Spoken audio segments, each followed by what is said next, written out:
Welcome on to the next of our videos. Today we are talking about running form and particularly how important is it. We've all seen videos, particularly the super slow-mos of the marathon runners from East Africa, and they just look so gracious, flowing, but does it really matter?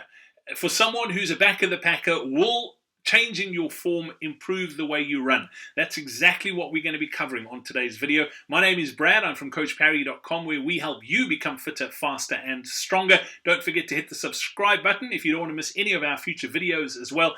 We're joined today by our head coach, Lindsay Parry, to talk all about some of the advantages and disadvantages of potentially changing the way you run to improve your running performance. That's all coming up next. Lindsay, today we're talking running form and particularly how important it is. Is the way you run from a form perspective really, really important, or does it not really matter? Yeah, I always have to be a little bit careful with this answer because obviously there are certain running forms that are more efficient and people who tend to run faster have better running form. But in terms of being able to manipulate and change running form, that is something that's extremely hard to do.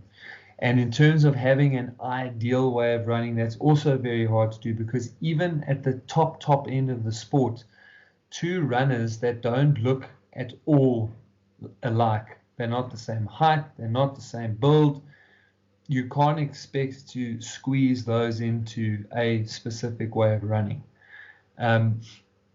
So we are all unique, and we are all an ongoing experiment. And if you run intelligently and you build a program that allows you to train consistently and that helps you to avoid from breaking down with injury, your body will ultimately find its most efficient way of moving. And so that's why I spend very little time with people physically trying to change the way they run. We do know there are certain factors like a slight forward lean, having a really nice straight posture so that you can almost draw a line from your ear through your shoulder, through your hips to your heel that's pushing off the ground. That's the closest you're going to get to an ideal form. Most people, when they're running really hard, will tend to be closer to that kind of running form. But if we're going to start forcing bigger, taller, rugby player type athletes to move into these positions, particularly on their easier runs, we shift the stress perhaps away from their knees, but we force it straight down into their calves, into their Achilles. So the reality is there's going to be stress that's been placed on the body, and depending on how you've been running over the years, your body will have adapted to be able to absorb that stress. So if we go and make changes, we have to make those changes really slowly, because now we're going to be placing stress in other areas.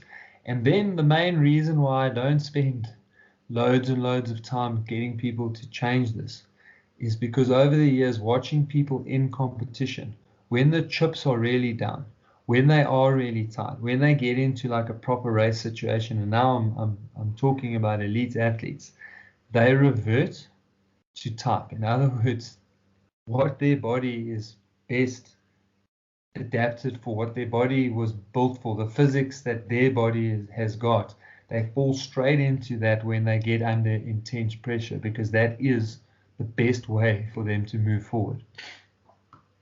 Lindsay, you talk about manipulating. I mean, if you have really bad biomechanics, is it worth trying to manipulate it, or is it and I'm not talking about elite runners here, I'm talking about just regular back of the packers. If you have really bad biomechanics, is it worth trying to manipulate those or your form in order to not necessarily run faster, but maybe from an injury prevention point of view? So again, even if your intention was for injury prevention, often what you do is you just shift where you're getting sore. So now instead of having a sore glute or sore knee, you've got a sore calf or sore Achilles. So there are instances where some intervention is required. So in the scenario you're talking about, I would try to get an athlete onto a rehabilitation program or strength program that would help to protect the body against their unique stresses.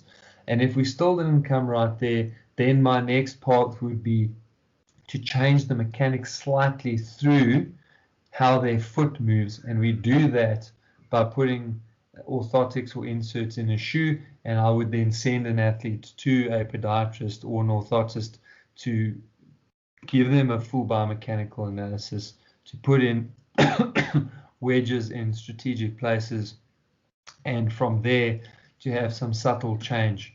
And there are instances where people do need those orthotics, but for me it's always a last case resort, because once you've gone that route and it works, then every time you get yourself a new pair of shoes, you must make sure you transfer those orthotics. And just like shoes, those orthotics will wear down, wear out, and you need to go and get them replaced probably about once a year. Let's just touch on shoes, Lindsay. Obviously, there's been lots of development over the last while with running shoes, and obviously we know the shoes that world records have been broken into, and a lot of those push people onto their forefoot. Let's talk about adjusting your form almost subconsciously by a pair of shoes that you're buying. What are the dangers, and would you advise it? Look, these things always go in swings and roundabouts, and shoe companies come up with new tech and new ideas around running. And certainly the kind of born to run era is winding down. We are seeing shoe companies that are building shoes now again with much higher stack heights. That part of the reason is obviously to provide the cushioning for those carbon blades, but even the non-carbon models have those higher stack heights, and that is to compensate for these 6, 4, 2, and 0 drop shoes that have been built. We just saw a massive increase in the number of soleus, which is one of your calf muscles, and Achilles injuries. And now to counterbalance that, we've got these much higher stack heights to improve the cushioning, and that then in turn reduces the stresses there slightly. And we also are seeing a comeback from shoes in the more 10 mil. So traditionally we had your thickest heels were 12 mil heel to toe drops, and for a while it was actually difficult to get anything more than 8. But now we're seeing most of the shoe companies, for their premier high mileage shoe, are going back to an 8 and 10. And there's even a couple of models that have gone the complete other way and that are going to a 13 mil stack height. So if you are someone who wants to do more natural running, as it's been termed, then I would advise that you make the change slowly. And thankfully in the last 24 months, as I said, I've seen big improvements in the stack heights. So we're not at a situation where we were before, that the shoes were very minimalist, with very little cushioning, and people were actually trying to use their bodies as that shock absorption. And if you go that route, you have to painstakingly build yourself up as if you are a brand spanking new runner. You've got to start out as a complete beginner, and you've got to get into the gym and strengthen the structures that you are now proposing do all the work that your shoe used to do. That is still applicable, but it's not as extreme, because we now do have these shoes that are coming in. Yes, they are 0 and 2 and 4 mil drop, but they do have the cushioning and they do provide the support. Lindsay, as always, thank you very much for your time. Much appreciated. Cheers, Brad. Hey, thanks so much for watching this video. Don't forget, if you don't want to miss any of our upcoming videos, make sure you hit the subscribe button over here. You can also download a free strength training plan over here. That is if you want to shave minutes off your marathon time. Also, be sure to check out our most popular video over here, and our latest video is right over here.